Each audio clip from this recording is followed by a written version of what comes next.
Steve Smith की Australia हुई expose जाके पाकिस्तान में और बेन डकेट ने तोड़ डाले रिकॉर्ड। भाई ऐसा चल रहा था कि ये मैच राइवलरी लगा ही नहीं था, क्योंकि ऑस्ट्रेलिया जो कि आईसीसी इवेंट्स में बहुत ताबड़तोड़ कमाल दिखाते, यहां पर आकर इसकी कायदे से फुस निकल गई और बता दिया कि क्यों लोग कह रहे थे कि ऑस्ट्रेलिया ये वर्ल्ड कप वाली नहीं है, क्योंकि ये पैट कमिंस वाली ऑस्ट्रेलिया नहीं है, इसमें स्टार्क और हेजलवुड नहीं है। 2016 के बाद 16 टी20 वर्ल्ड कप के बाद ये पहला मौका है जब वो पेस ट्रायो प्लेइंग 11 में नहीं है, और वो चीज बिल्कुल क्लियर नजर आई। आपकी बॉलिंग के धज्जियां उड़ाई ही किसने? बेन डकेट और जो रूट ने।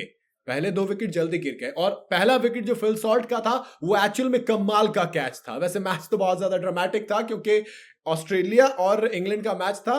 पाकिस्तान वाले नेशनल एंथम इंडिया की चला रहे हैं। मुझे एक चीज समझ आए, इन्होंने इंडिया की नेशनल एंथम अपनी प्लेलिस्ट में डाली ही क्यों?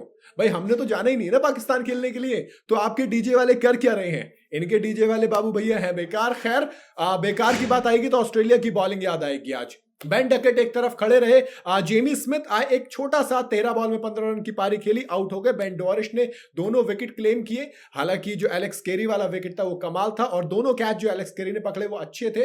बट इसके बाद जो रूट आते हैं, दोनों के बीच में 150 से ज्यादा रन की पार्टनरशिप होती है, और जो ऑस्ट्रेलिया का स्कोर था जो 43 पे 2 विकेट थे, वहां से आप 201 तक जाता है स्कोर, यानी कि करीब करीब 157 रन की पार्टनरशिप आप मानिए, 158 रन की। वहां पर विकेट गिरता है, फिर थोड़े से जल्दी जल्दी विकेट आते हैं, जैसे हैरी ब्रूक फटाफट निकल जाते हैं 3 रन बना के।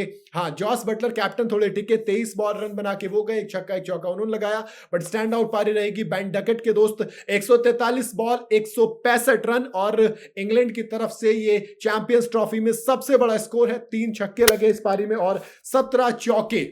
बेन डकेट इंग्लैंड के पहले प्लेयर बन गए जिसने 150 से ऊपर का स्कोर बनाया चैंपियंस ट्रॉफी में। इंडिविजुअल स्कोर की अगर बात करूं ओडीआई में पाकिस्तान के अंदर, तो दोस्त किसी और का नहीं बल्कि 188 run not out Gary Kirsten का है, 181 सर विवियन रिचर्ड्स का है, कराची में ही हुआ था 1987 में, और फिर 180 नॉट आउट गए थे फखर जमान न्यूजीलैंड के खिलाफ रावलपिंडी में 2023 में, और अब बेन डकेट ने 165 रन मारे हैं ऑस्ट्रेलिया के अगेंस्ट लाहौर के ही अंदर। तो कमाल की ये मैच रहा।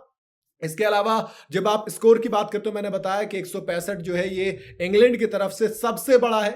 इससे पहले 133 रन नॉट आउट जो रूट का था बांग्लादेश के खिलाफ, फिर इसके बाद 119 मार्कस ट्रेस्कॉटिस का था, फिर 104 एंड्रयू फ्लिंटॉस और 104 मार्कस ट्रेस्कॉटिस। अगेन एक बार वही, तो बेन डकेट ने एक तरीके से आड़े हाथों लिया है। हालांकि स्टीव स्मिथ की कप्तानी की एक तारीफ ये कर रहे हैं करने वाले कि देखो मतलब 48वां और 50वां ओवर किससे करवाया है? मार्नस लाबुशेन से। स्लो ओवर्स में स्पिनर, लेग स्पिनर लगाया, 1 विकेट चटकाया उन्होंने। टेक्निकली 2 विकेट उनके हाथ लगे, और वो 2 विकेट काफी इंपॉर्टेंट रहे, लेकिन दोस्त पिटाई बहुत हुई है आखिरी ओवर में। तो मैं इसे मतलब इतना तगड़ा मूव नहीं कहूंगा, क्योंकि आपने क्या कर दिया है, आपने लास्ट ओवर में 15 रन खाए हैं 1 विकेट लेके, तो इसमें कोई मेरे हिसाब से बड़ा मूव था नहीं। बॉलिंग कार्ड की अगर बात करो तो कोई भी, Spencer Johnson left arm pace, Mitchell Starc की तरह इनको बॉलिंग दी गई थी, लेकिन 7 ओवर में 54 रन इन्होंने खाए, कोई विकेट नहीं लिया।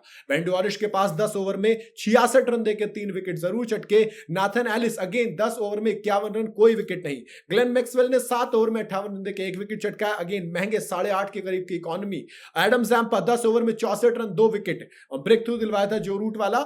मैथ्यू शॉट 1 ओवर में 7 रन, मार्नस लाबुशेन 5 ओवर में 41 रन, करीब करीब 8.25 की इकोनॉमी। तो बेसिकली चैंपियंस ट्रॉफी के पहले मैच में ऑस्ट्रेलिया एक्सपोज हो गई है, क्योंकि 351 रन बनाए हैं, 351। अब दोस्त चैंपियंस ट्रॉफी के अंदर पाकिस्तान में अगर हाईएस्ट इंडिविजुअल स्कोर की बात करूं तो ये सबसे बड़ा स्कोर है, 351। अभी तक किसी ने नहीं बनाया था। ऐसे में अगर ऑस्ट्रेलिया को चेस करना है तो रिकॉर्ड तोड़ना पड़ेगा। बाकी आपको क्या लगता है, अपनी राय कमेंट में जरूर बताइएगा। वीडियो अगर आपको पसंद आई हो तो इसे लाइक और शेयर जरूर करें, और जाते जाते चैनल को फॉलो और सब्सक्राइब जरूर करते जाइएगा।